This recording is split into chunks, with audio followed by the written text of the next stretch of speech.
حضراتكم اسمك كريم ايه؟ مبروك عشماوي.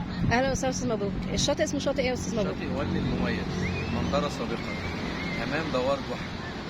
الشاطئ بكام يا فندم؟ الشاطئ سعر الدخول الفرد زائد كرسي وترابيزة شامل الخدمات ب20 جنيه، كل 4 أفراد عليهم شمسية وترابيزة. كل 4 أفراد شمسية وترابيزة، يعني احنا لو 5 هناخده شمسيتين شمسيتين وترابيزتين و5 كراسي ب 100 جنيه. ب 100 جنيه. رقم التليفون بتاع حضرتك؟ 012 22 62 02 52. ايه التوضيبات اللي حصلت السنة دي في الشاطئ يا فندم؟ والله كل حاجة حصلت جديدة. الشاطئ بعد التطوير كان عبارة عن قطعة رملة مساحة 200 متر، دلوقتي بقى منطقتين للخدمات وبوابة رئيسية فيها حمامات رجالي وحريمي وممرات لذوي الاحتياجات الخاصة ومنطقة جنينة، وإن شاء الله في منطقة ألعاب قريبا إن شاء الله. في كافيه؟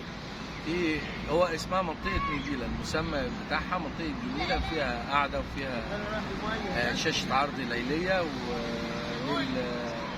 للمطوشة والأفلام والأغاني. الحمامات خارج الخدمة ولا بفلوس تانية؟ كله شامل 20 جنيه. طب شاطئ أسر ولا؟ في أجزاء للأسر وفي أجزاء للشباب. يعني مسموح لدخول الشباب؟ بس في أماكن معينة. في أمن عن العائلات. في أمن موجود في المكان؟ في أمن موجود في المكان. كل سنة وانت طيب، صيف سعيد على حضرتك، متشكرين. وانا بقى بقول لحضرتك في عرض لصفحتك ان 20% خاص قناة أيام في اسكندرية. صفحة حضرتك قناة أيام في اسكندرية.